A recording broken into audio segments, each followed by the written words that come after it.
O Trabalho Legal começa agora e você vai ver. Saiba quais são os direitos de quem trabalha no período noturno. É preciso tomar algumas precauções com a rotina para não ter problemas de saúde. A tecnologia faz parte do dia a dia da população brasileira e também está presente no ambiente de trabalho. Mas é preciso cuidado para não exagerar e prejudicar o serviço. E ainda, acompanhe a rotina do profissional que tem um cuidado todo especial com a saúde dos animais. Conheça mais sobre o médico veterinário. Tudo isso e muito mais agora no Trabalho Legal. O Trabalho Legal é o programa do Ministério Público do Trabalho em parceria com a Associação Nacional dos Procuradores do Trabalho. O trabalhador noturno tem alguns direitos específicos que precisam ser garantidos pelo empregador. Mas esse profissional também precisa ficar atento à rotina para não prejudicar a saúde e a qualidade de vida. Fim de tarde, mais um dia de trabalho terminando. Mas não para todo mundo. Enquanto a maioria dos trabalhadores está começando a descansar, outros estão iniciando os serviços, como é o caso do Simplício. Eu trabalho das 19 às 7 da manhã, à noite, saio às 7 horas da manhã, chego em casa, tomo café da manhã, durmo até umas 2 horas. Aí à tarde eu acordo, fico em casa tranquilo. À tarde eu vou fazer aquela caminhada, tem que fazer exercício, né? À noite eu vou dormir e é só isso mesmo, tranquilo. Há 12 anos trabalhando em escala 12x36, ou seja, noite sim, noite não, o supervisor de segurança afirma que o trabalho noturno tem algumas vantagens. Eu prefiro trabalhar à noite, né? Porque eu já me adaptei bem. Para mim, de dia eu tenho um dia livre, né, para resolver qualquer coisa, sem pedir para ninguém. É tranquilo. Mas é justamente nesta falsa impressão de tempo extra que mora o perigo. O médico do trabalho explica o motivo. O ideal seria sair do trabalho, vai para casa, toma um café da manhã normalmente, procurar dormir, repousar. Até pelo menos meio-dia. Meio-dia almoçar, aí vai resolver algumas coisas que tem que fazer, em vez de eles fazerem de manhã, como eles fazem direto, quero fazer de manhã. Para dormir à noite, normalmente, senão não dorme à noite, está cansado no dia seguinte. E é muito comum você ver alguém dormir, não, eu dormi, estou de pé 24 horas, dormi 2 horas, 3 horas. Não tem um organismo que foi feito para isso. Nos centros urbanos é considerado trabalho noturno atividades realizadas entre 10 da noite e 5 da manhã.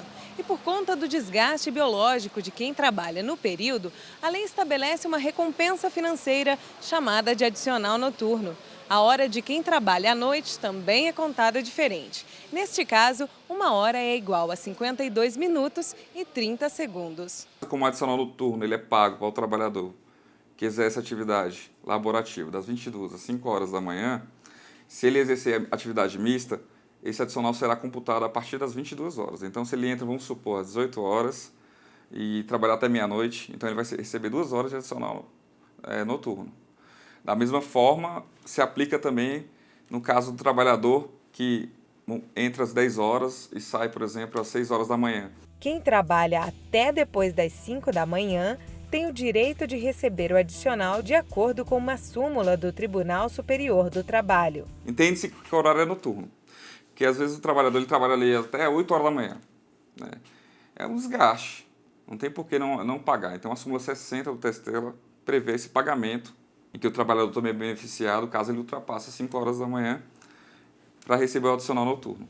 Segundo o advogado, quando um trabalhador é contratado para trabalhar à noite e seu horário muda para o diurno, não há problemas.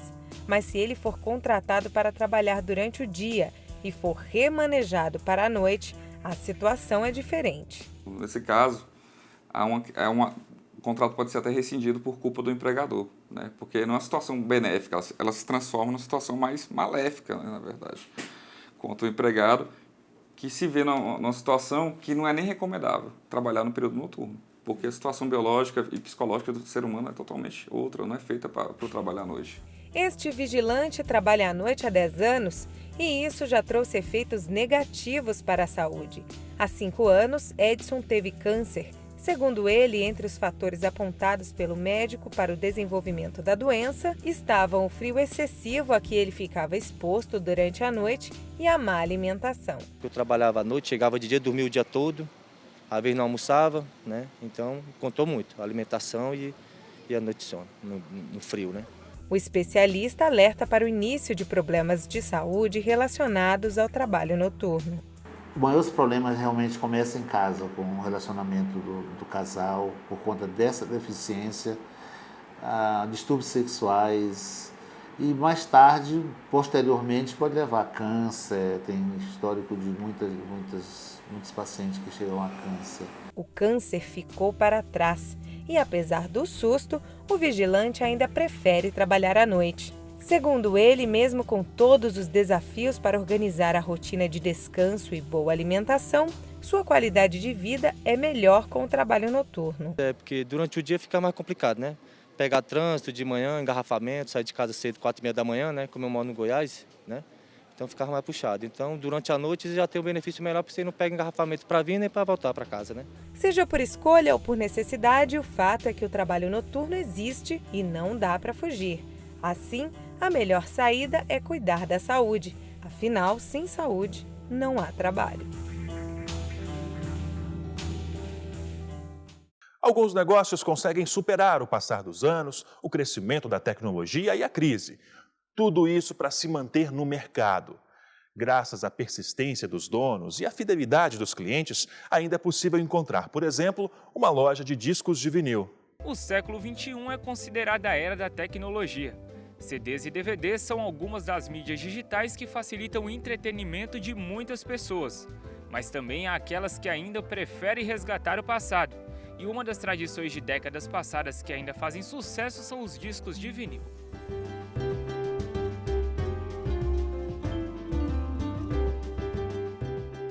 Paulo é dono de uma loja de vinis.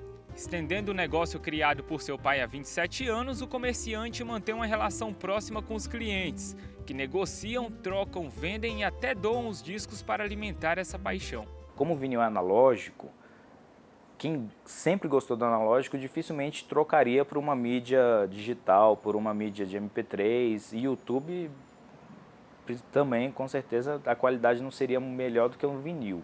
O vinil analógico dá uma sonoridade muito mais como se você estivesse ao vivo, vendo a banda tocar, do que um som digital já metalizado.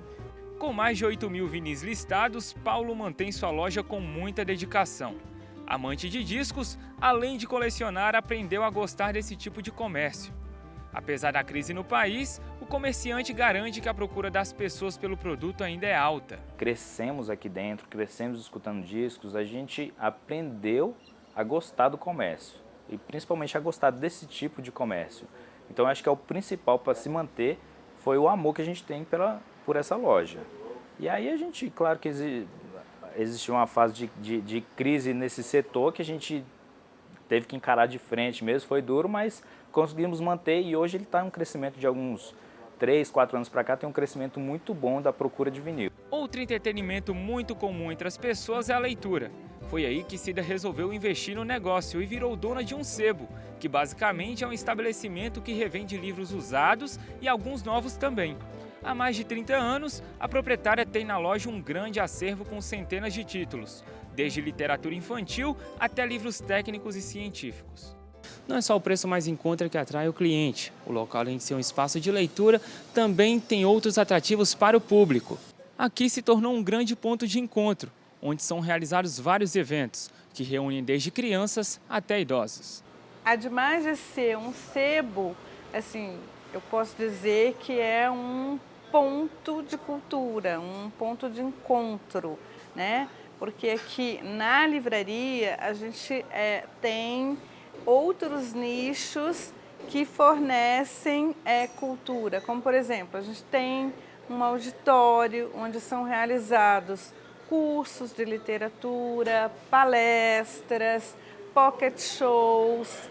Lígia conheceu o sebinho através de seu irmão e acabou sendo atraída pelo grande universo literário que existe no local e também pela economia. Primeiro, o preço, que é bem acessível à classe, que não tem muita por questão financeira. Bem como agora eu estou no espírita, mas já estou lá embaixo no literatura infantil para minha filha, mas eu vou mais para minha área social, de tudo um pouco. Outro tipo de comércio que superou o passar dos anos e as mudanças nas tendências foi o brechó. Bruna viu nesse negócio a chance de crescer no mercado. Há 9 anos, as pessoas levam as roupas usadas e negociam com a empresária, que revende com preços para todos os gostos.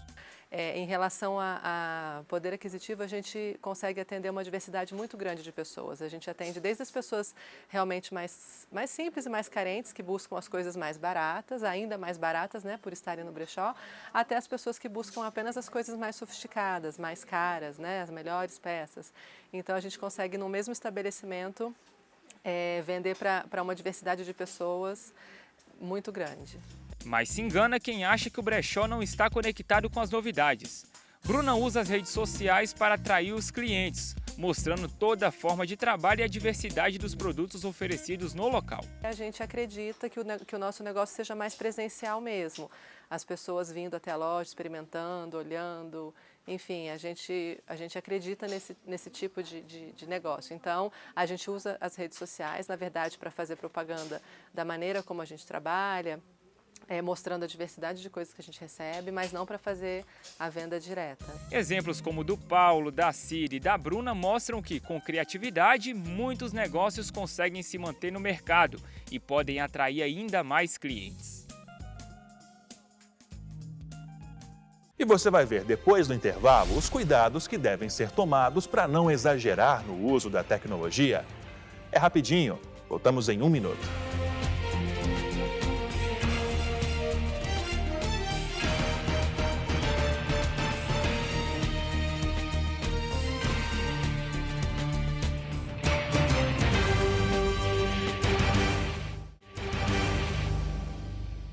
Veja agora as ações realizadas pelo Ministério Público do Trabalho em todo o país na revista MPT. Empresa é condenada por terceirização fraudulenta. O Ministério Público do Trabalho em Santa Maria obteve a condenação do grupo Protege Medicina Empresarial e Assistencial em ação civil pública movida por terceirização ilegal. A empresa foi condenada ao pagamento de indenização por danos morais coletivos no valor de R$ 700 mil, que será revertido ao Fundo de Amparo ao Trabalhador. A Justiça deu 90 dias para que as irregularidades sejam corrigidas. Neste mesmo prazo, os trabalhadores prejudicados pela fraude deverão ser registrados como empregados. Em caso de descumprimento, será cobrada multa diária de R$ 1.000, multiplicada por item descumprido. Faculdade tem recursos bloqueados para quitar débitos. O juízo da 18ª Vara do Trabalho de Brasília determinou o desbloqueio dos certificados financeiros do Tesouro da Faculdade, garantindo assim R$ 156 mil para saldar débitos trabalhistas. Desta forma, os créditos do Programa de Financiamento Estudantil, que são pagos por meio dos CFTs, poderão ser recomprados. A ação de execução foi ajuizada depois de ser constatado o descumprimento do termo de ajustamento de conduta, firmado pela faculdade e o Ministério Público do Trabalho em 2012. A empresa também não registrava os trabalhadores com carteira assinada e atrasava o pagamento do 13º salário. A tecnologia faz parte da rotina da população e, claro, também está presente no ambiente de trabalho. Só que o uso descontrolado pode trazer prejuízos ao funcionário. Quem nunca ouviu este barulho? Ou então postou ou curtiu aquela foto pelo Facebook? A tecnologia está cada vez mais presente na vida das pessoas, seja ela para o lazer ou para o trabalho. Impossível. Por quê? O vício cai demais. É difícil. Usar a tecnologia no ambiente de trabalho é algo muito mais comum do que se possa imaginar. Aqui nessa empresa, por exemplo, as pessoas ficam quase 24 horas conectadas, seja ao Facebook, ao WhatsApp, a qualquer rede social, para facilitar o trabalho. Eu acho que para uma grande variedade de profissionais ela é uma ferramenta essencial e para algumas ela pode ser uma ferramenta de auxílio muito importante. Todos os meus processos, todos os meus clientes, todos os documentos que eu tenho estão em nuvem, então eu posso acessar aqui, posso acessar de algum computador físico, eu posso acessar no celular, na rua. Isso me ajuda muito, porque eu ganho um pouco de dinamismo e ajuda também na parte de comunicação com clientes ou com parceiros em alguns pontos importantes. Mas os especialistas fazem um alerta. É preciso ter cuidado com o uso da tecnologia no trabalho para que isso não atrapalhe a rotina de serviço. Olha, a tecnologia, se tratando de ambientes corporativos, a tecnologia tem que ser utilizada como uma ferramenta que vai te ajudar a aumentar a tua produtividade e muitas vezes também te dar mais informações para que você tome decisões mais acuradas, decisões mais estratégicas, mais rápidas para a tua empresa. Né? Então, ela tem que ser utilizada realmente como uma ferramenta. Quando a gente fala de tecnologias de um modo geral, né, a gente tem tecnologias como WhatsApp, Facebook, que acabam interferindo na rotina do trabalho do funcionário, dos gestores, e também podem atrapalhar realmente a produtividade da empresa. Rogério é um usuário assíduo das redes sociais, só que no trabalho a tecnologia fica de lado. Tem que deixar um pouquinho de lado, né? Assim, até mesmo as pessoas, quando tá trabalhando, é uma área que não pode ser interrompida, assim, entendeu? Então você tem que saber usar também nos momentos, né, favoráveis, né, propício. Com o trabalho disponível na palma da mão, muitas pessoas acabam exercendo suas atividades fora do horário, e isso pode gerar problemas para a empresa. O empregador, quando estabelece uma relação de trabalho com o empregado, quando estabelece uma relação de emprego, para ser mais específico, eles têm parâmetros e limites estipulados.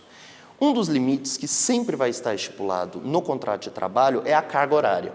Quando o empregador se vale do WhatsApp, por exemplo, para entrar em contato e falar sobre trabalho, para discutir coisas do âmbito laboral com o empregado fora do seu horário de trabalho, necessariamente a gente vai ter um labor extraordinário, uma hora extraordinária de trabalho. Só que usar em excesso a tecnologia no ambiente de trabalho também pode custar caro para o empregado. Quando ele identifica um desvio do funcionário, seja ele por essa natureza, seja ele por qualquer outra, ele vai adverti-lo, certo? E seguidas advertências podem culminar em uma suspensão e, via de consequência ao final, pode vir a acarretar uma demissão por justa causa.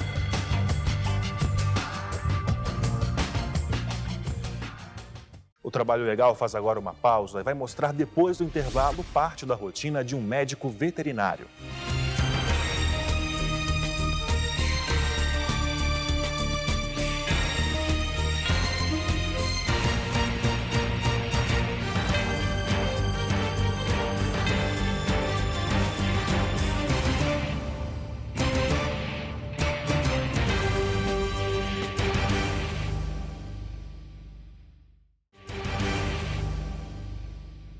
Cuidar da saúde dos animais é só uma das atividades de um médico veterinário. Vamos acompanhar agora um pouco mais da rotina desse profissional. Olá, eu estou aqui com a Hannah, essa Yorkshire de 12 anos de idade. Recentemente ela teve uma diarreia forte, deu um susto nos donos e precisou de atendimento. Você sabe quem é o profissional que cuida dos bichinhos? É o médico veterinário. Esse é o tema do quadro Meu Trabalho desta semana. Eu vou pedir ajuda para o Léo. Léo, pega aqui a Hannah para mim, que a gente está aqui numa clínica veterinária em Brasília, aqui no centro de Brasília, e vamos conversar agora com o Dr. Fábio Barreto, ele que é médico veterinário há 14 anos, tem bastante experiência. Tudo bom, doutor? Tudo bem? Tudo bem. Doutor, vamos falar um pouquinho primeiro da formação. É ideal saber que qualquer pessoa, para exercer essa profissão, tem que entrar numa faculdade. Sim, tem que fazer um curso, né? O curso são 5 anos de graduação, né? E depois vem as residências, as pós-graduações, né? Então, é no mínimo 5 anos de faculdade, de universidade, para poder se formar como médico veterinário. Neste hospital, os profissionais são especializados em cães e gatos, mas a pessoa, quando se forma, pode escolher outros animais para cuidar, não é isso? Sim, existem inúmeras áreas na medicina veterinária, não só na parte de cães e gatos. Existem animais de produção, animais silvestres, veterinários que trabalham em frigorífico, veterinários que trabalham na parte de higiene e inspeção de produtos de origem animal. Então, são muitas áreas. Animais de produção, área de fecundação in vitro. Então, existem muitas áreas na medicina veterinária, não só a parte de clínica de cães e gatos. Na verdade, aqui é um hospital, não é isso, doutor? É um hospital veterinário. Existem consultórios veterinários, clínicas veterinárias e hospitais veterinários. Então, existem diferenças nas exigências para cada estabelecimento. Um hospital, por exemplo, obrigatoriamente tem que ser 24 horas. Tem que ter veterinário 24 horas, tem que ter raio-x, né? Tem que ter centro cirúrgico completo, entre outras coisas, né? Então, existem diferenças. Agora eu fiquei curiosa, dá para mostrar para a gente um pouquinho da estrutura? Claro, vamos sim, vamos lá. Então, vamos lá. Pois é, a estrutura do hospital é grande. Quais são os lugares aqui que o senhor destaca, doutor? São vários consultórios, né? São 3 consultórios. Tem uma sala de odontologia, tem a sala de imagem, tem uma sala de raio-x, tem a parte da internação, onde os animais ficam internados. Tem uma internação somente para animais com doenças infecto-contagiosas. Tem uma parte de uma biblioteca para os estagiários, os veterinários poderem estudar nas horas mais vagas. Vamos mostrar aqui, ó, tem uma biblioteca, bastante livros. Quer dizer, aqui o pessoal também consegue se reciclar, pegar informação para adquirir mais conhecimento. Sim, exatamente. Porque a veterinária, assim como a medicina, o estudo tem que ser diário, né? A gente tem que estar sempre se atualizando. Então, eventualmente, uma doença diferente, uma coisa assim, tem que ter o livro na mão para poder fazer uma consulta, né? Então, é o tempo inteiro a gente estudando, trocando ideias e fazendo reuniões para poder todo mundo tá acompanhando todos os cães que estão internados, a gente ter a mesma atenção com os pacientes e a coisa sempre andar da forma que a gente mais gosta, que é priorizando a saúde dos cães, né? Pois é, o Dr. Fábio permitiu a nossa equipe entrar em um dos consultórios, onde o profissional atende os pacientes. Olha quem está aqui dentro, ele é enorme, é o Hulk. Hulk está doentinho, né, Dr. Fábio? O que o Hulk tem? A gente observa que ele está no sorinho, né? A doutora Natália está reexaminando ele aí, ele está internado porque ele está com quadro de diarreia, tem alguns dias e chegou aqui com quadro de desidratação e veio para fazer um tratamento com fluidoterapia, antibióticos, né? Mas ele já está um pouco melhor, né? Hoje ele deve repetir os exames e a alta já deve estar prevista para 1 a 2 dias. Quando o veterinário trabalha, ele presta serviço. Aquela questão trabalhista, todos os direitos garantidos, é do mesmo jeito que outros profissionais? Sim, assim como os profissionais, eles têm as suas horas a cumprir, né? Eles têm direito a férias, né? A 13º. Então, os locais que trabalham de acordo com a lei fazem todos os direitos que o veterinário merece, né? A jornada de trabalho, no caso, pode variar, né, doutor? Pode variar muito. Tem veterinários que são autônomos, né? Então trabalham fazendo consultas a domicílio. Mas quando trabalham no local fixo, tem a jornada de trabalho. 6 horas diárias ou 8 horas com direito ao almoço, 44 horas semanais. Tem veterinários que fazem plantões, né? Dentro do plantão, eles têm direito ao adicional noturno. Então, existem muitas coisas dentro da parte trabalhista que os estabelecimentos têm que cumprir, né? Assim como qualquer outra profissão. Há casos em que o estudante, depois de formado, ele decide montar o próprio negócio, como o Dr. Fábio, por exemplo, que é sócio neste hospital. E neste caso também tem a questão legal, né? Não precisa necessariamente ser um veterinário, mas tem que ter um profissional da área aqui dentro responsável. Com certeza. Existem pessoas que montam, né, negócios dentro da veterinária, como clínicas veterinárias, que não são veterinários, mas obrigatoriamente tem que ter um responsável técnico pelo estabelecimento, que tem que ser um veterinário, né? Então, se o proprietário também for veterinário, melhor ainda, porque ele sabe quais são exatamente os problemas e fica mais fácil para lidar com os funcionários também. Sabe onde está pisando, né? Sabe onde está pisando, exatamente. Pois é, vamos conhecer o resto da estrutura do hospital. A estrutura é grande, o Dr. Fábio está disposto aqui a mostrar tudinho para a gente, não é isso, doutor? Exatamente. Do consultório, agora a gente vai para uma outra área muito especial, muito importante, a sala de exames. Você acha que só você faz ultrassonografia? Pois é, não, os animais também, né, doutor? Exatamente. A ultrassonografia, assim como no ser humano, os cães também precisam fazer, né, de acordo com a suspeita, né? E aí, quem está precisando neste momento é o Apolo. O Apolo, ele já é um paciente idoso, ele estava com gastroenterite também e ele está com a suspeita de corpo estranho, é como se tivesse ingerido alguma coisa diferente, como um pedaço de pano, alguma coisa assim. Ele tem dor abdominal e está fazendo o exame nesse momento para poder fechar o diagnóstico do problema dele. E aí o veterinário que trabalha aqui também está habilitado a fazer esse tipo de exame? Doutor, precisa de um curso específico? Como é que é? Não, é importante fazer os cursos, as especializações, né? Existe especialização, por exemplo, em exames de imagem, como radiografias, né, ultrassonografias. Então, o veterinário, depois de formado, ele faz a pós-graduação ou a residência dentro dessas áreas para poder atuar. Pouco mais de 4 horas da tarde, o Dr. Fábio tem agora agenda cheia, um compromisso muito importante. Ele tem uma cirurgia marcada e permitiu que a gente acompanhasse um pouquinho, não é isso? Exatamente. Vamos lá ver esse momento delicado. Quase tudo pronto, o Dr. Fábio entra no centro cirúrgico em poucos minutos. Uma cirurgia delicada, né, de uma Rottweiler. Sim, é uma Rottweiler idosa também, que tem um tumor mamário grande. vai ter que fazer uma mastectomia, vai retirar as glândulas mamárias, e uma cirurgia de OSH, que é retirada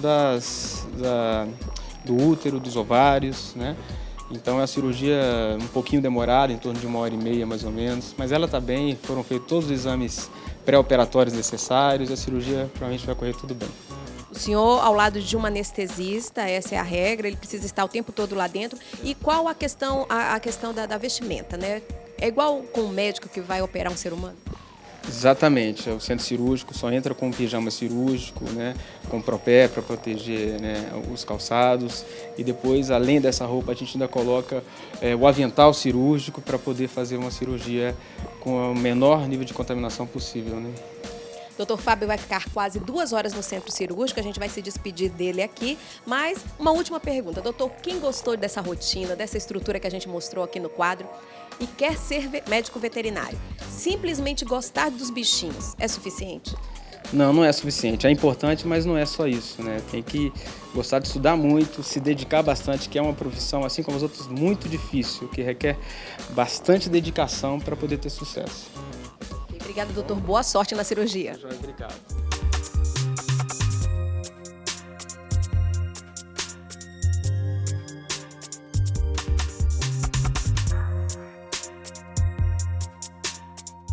A cirurgia vai começar agora e a gente fica por aqui. Este foi o quadro Meu Trabalho desta semana. Gostou da profissão? Quer ser um médico veterinário? Então pesquise mais na internet. E lembre-se, procure uma instituição de ensino reconhecida pelo Ministério da Educação. Voltamos ao estúdio. E como sempre digo aqui, o trabalho legal é feito para você e por você. Então, se tiver aí alguma sugestão de reportagem, é simples. Basta enviar para o e-mail trabalholegal.pautas@gmail.com. Agora, mais informações sobre o Ministério Público do Trabalho estão disponíveis no portal www.mpt.mp.br e também no Facebook ou canal no YouTube. Esta edição fica por aqui. Uma ótima semana para você e até a próxima.